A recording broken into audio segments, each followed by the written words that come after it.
Welcome back, everyone. We're diving deep into the story of King Solomon today. Yeah, we're going way beyond the surface level. Exactly. We're really going to dig into those biblical accounts, get into the nitty-gritty. We're talking Chronicles specifically. Chronicles is fascinating because it offers a different angle compared to, say, Kings. Right. It really emphasizes the religious and spiritual side of Solomon's story, which is something you don't always get in other historical accounts. And it's not just a dry retelling of events. This is a story with some serious intrigue. It's like ancient Game of Thrones, but with temples and trading expeditions instead of dragons. So to set the stage, we've got Solomon, son of David, inheriting a powerful kingdom. And he's got God's clear backing, which is a pretty big deal back then. Oh, yeah, definitely. But it's not all smooth sailing. He's got big shoes to fill and some tough decisions right off the bat. Like, take the location of religious worship. David brought the Ark of the Covenant to Jerusalem, right? But the tabernacle, it's still in Gibeon at this time. So there's this split in the religious center. Exactly. And what does Solomon do? He goes to Gibeon, offers 1,000 burnt sacrifices. 1,000? That's a huge statement. Why Gibeon, though? It's a good question. Why not consolidate everything in Jerusalem? You'd think that's the obvious move, right? Establish his authority, make things efficient. It's not that simple. This suggests that moving religious centers was a really sensitive issue. You've got political factions, religious groups, everyone's got their own ideas about how things should be. Ah, so it's a power play, too. Totally. Solomon offering those sacrifices in Gibeon, it might have been a way to appease those different groups, make sure everyone sees him as the rightful ruler. It's like he's playing 4D chess with ancient religious politics. And then there's the wealth, which Chronicles definitely doesn't downplay. I mean, the descriptions are almost over the top.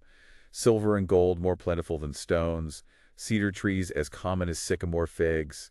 It's mind-boggling. How do you even wrap your head around that level of abundance? It was unprecedented. And it wasn't just a matter of divine blessing, don't get me wrong, that was part of it. But Solomon, he was also a brilliant strategist, a businessman. He built this huge trade network spanning the ancient world. So he wasn't just lucky, he was savvy. Oh, definitely savvy. Like he strategically sourced his horses from Egypt and Kui. Wait, horses from Egypt, and what was Quid again? Kui, that was a region in modern-day Turkey. Okay, so he's got horses coming in from all over. Why was that such a big deal? Horses back then, they were like the Ferraris of the ancient world. Super valuable for warfare, for trade. Solomon realized that controlling that trade, that gave him serious power. It's like controlling the oil supply today. Yeah, exactly. And he wasn't just buying them up. Chronicles mentions he's selling horses and chariots, too, to the Hittites, the kings of Syria.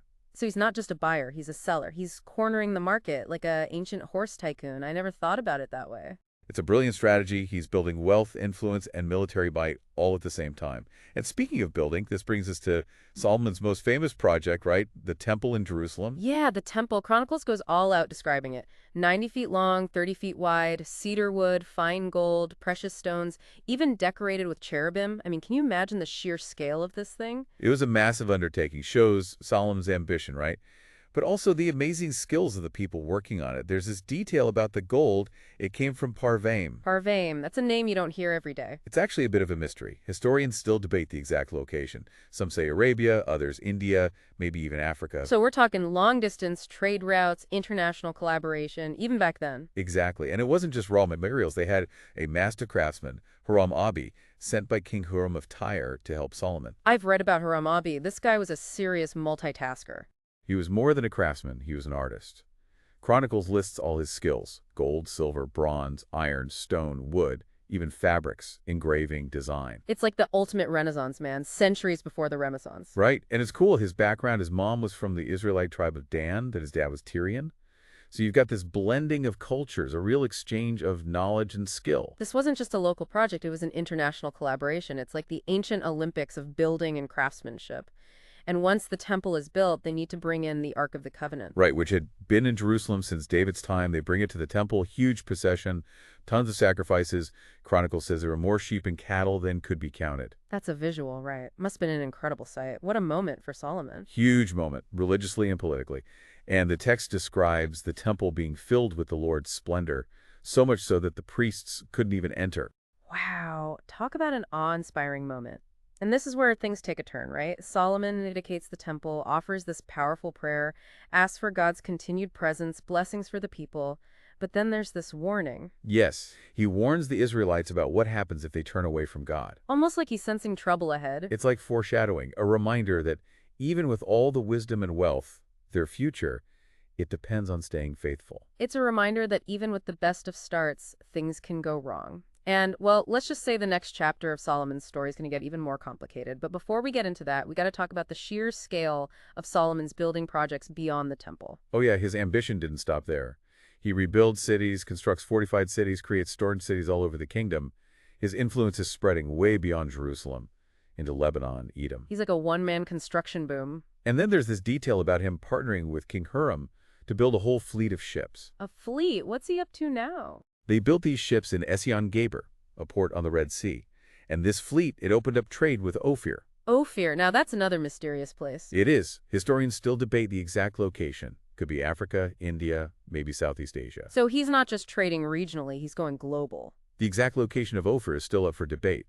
But what's clear is that Solomon was reaching out to these distant lands, not just for wealth, but for knowledge, exotic goods, really establishing himself as a major player on the world stage.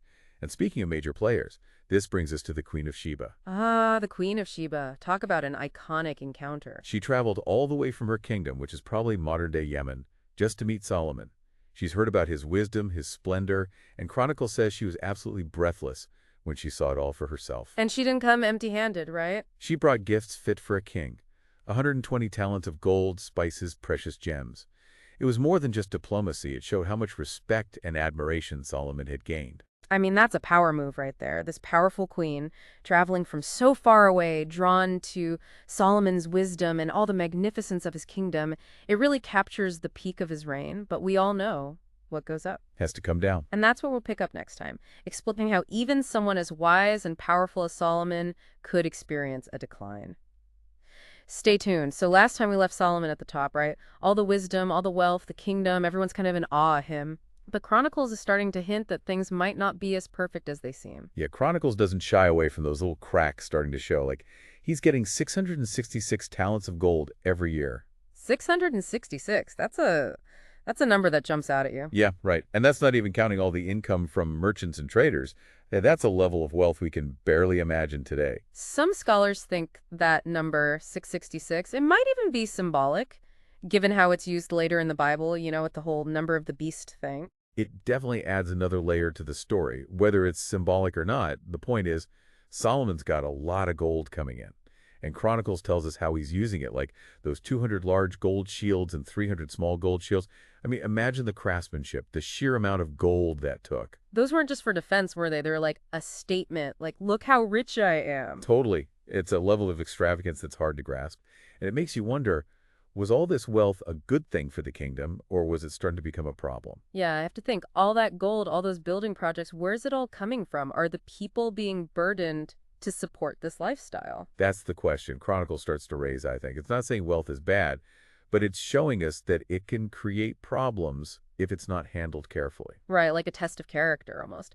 And speaking of character, this is where things take a turn. Solomon starts taking wives and concubines from other nations. A lot of them, yeah, and many of them worshipped different gods. This seems like a pretty big departure from the devout Solomon we saw earlier, right? Offering all the sacrifices, praying for guidance. It is, and it goes against the whole idea of the covenant, worshiping only Yahweh. It suggests that Solomon's heart might not be fully in it anymore. He's straying from the path, and Chronicles even mentions him building temples and offering sacrifices to these foreign gods, I guess to keep his wives happy. Or maybe as a way to secure political alliances. Could be both. It's like he's trying to play both sides, and that never really works out, does it? It's that classic story, you see it throughout the Old Testament. Faithfulness, prosperity, then straying from God's commands and facing the consequences. It's the cycle, yeah. And what's so interesting here is that Solomon, the wisest man ever, he falls into the same trap. It shows that even the wisest among us, we're still human, we make mistakes. And sometimes those mistakes have big consequences. Like look what happens with Rehoboam, Solomon's son. After Solomon dies, the kingdom is divided. It's like all the drama that's been building up, it finally explodes. And now we're seeing how Solomon's choices, they really affect the future. Big time. So Rehoboam becomes king, and right away he's got a challenge. The people, led by this guy named Jeroboam, they come to him with a request. They want a break, right? After all those building projects, the big army, Solomon's lifestyle, it all costs something. Someone's got to pay for it. Right, they're asking him to lighten the load, ease up on the taxes. It's a big moment for Rehoboam. Does he compromise, or does he just follow in his father's footsteps? He's at a crossroads. What does he do? Chronicles says he gets advice from two groups, the elders the guys who served his father, and then his own friends, the younger guys. Old school versus new school. Exactly. The elders, they've got the experience, the wisdom. They tell Rehoboam, listen to the people, show some compassion, be a good king. Seems like good advice. So he takes it, right? Yep. He listens to his buddies, the young guys who tell him, show him who's boss, don't back down. Oh boy, that's a recipe for disaster. And it is. Rehoboam, he gets all puffed up with pride. Maybe he wants to prove himself, so he tells the people, no way, I'm going to make things even tougher on you. You can't really blame the people for what happened next, can you? 10 of the 12 tribes of Israel, they're done. They say, that's it, we're out of here. They choose Jeroboam as their king. The kingdom is split. All that work David and Solomon did to unite the tribes, it's gone. It's a huge turning point. The northern tribes become the kingdom of Israel, and the southern tribes, with Judah, they stay with Rehoboam. So Solomon's decline, Rehoboam's harshness, it all led to this division that's going to have a lasting impact. It shows how one person's choices can change everything. And it makes you think, what if Rehoboam had listened to the elders? What if Solomon hadn't strayed? It's all very thought-provoking, even after all these centuries. It is, and I think it's important to remember that Chronicles isn't just giving us a history lesson. It's trying to teach us something deeper about human nature, about leadership, about our relationship with God. Right, it's asking us to think about what true success really means. What happens when we get too focused on wealth and power? Do we lose sight of what's truly important? It's a question we still grapple with today, isn't it? So as we move into the final part of our deep dive into Solomon, let's keep that in mind. Let's look beyond the events and think about what we mean for us. Okay, so we've gone through Solomon's rise, seen all the good, the bad, the complicated. Now we're at the end of his story, and I don't know about you, but I'm left wondering, was it a tragedy? Did he waste all that potential? Yeah, the question that sticks with you, right? Chronicles, it doesn't sugarcoat things. It shows how Solomon strayed from God, made choices that hurt his kingdom. It definitely doesn't shy away from his failings. No, it doesn't. But it also doesn't completely erase the good he did, his devotion earlier on. It's a complex picture, like real life. It's nuanced, and that's what makes it so interesting. One thing that keeps coming back to me is this idea that Solomon's wealth, his power, it wasn't inherently bad. Chronicles almost presents it as a gift from God. Yeah, it challenges that idea that wealth and power automatically corrupt you. It's more about how you use it, your intentions behind it. So it's about stewardship, using what you've been given wisely, responsibly, not just for yourself, but for everyone. Exactly. And honestly, that's a message we could all use a reminder of, even today. It's so easy to get caught up in wanting more.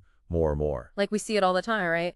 Countries, even whole societies, focus on wealth and power without thinking about the bigger picture. Chronicles seems to be saying, hey, that's not real success. There's got to be more to it than that. So what is true success, according to Chronicles? What can we learn from Solomon's story that applies to us regular folks? It seems to be about seeking wisdom, acting justly, using what you have to help others, to honor something greater than yourself. It's about living with purpose. It's not about how much stuff you have or what your status is. It's about making a positive impact. And that's a message that feels so relevant today, don't you think? With all the pressure to be successful, to have it all, Solomon's story is like a reality check. It is. It makes you ask yourself, what am I really chasing after? Am I using my time, my energy, my resources for good? Or am I falling into the same traps Solomon did? It's a good question for all of us to think about. What legacy are we building? What will people remember us for? That's a powerful thought. And it makes Solomon's story, even with all its ups and downs, really resonate with us today. Totally. It reminds us that even the wisest can mess up, but there's always a chance to learn, to grow, to do better. What really struck you about his journey? I think it's how Chronicles shows this cycle in history. Times of faithfulness, prosperity, then straying, facing the consequences. Solomon's story is part of that bigger pattern. It shows that we're not so different from the people who came before us. It is a cycle, isn't it? Makes you think, can we break it? Can we learn from the past and make better choices? I hope so. Maybe if we can build a better future of a more just world. Well, that was quite the deep dive. We covered a lot of ground today. We did. But even with all that, we've only scratched the surface. There's so much more to explore in Solomon's story. There really is. To all our listeners out there, keep digging, keep asking questions, and until next time, keep diving deep.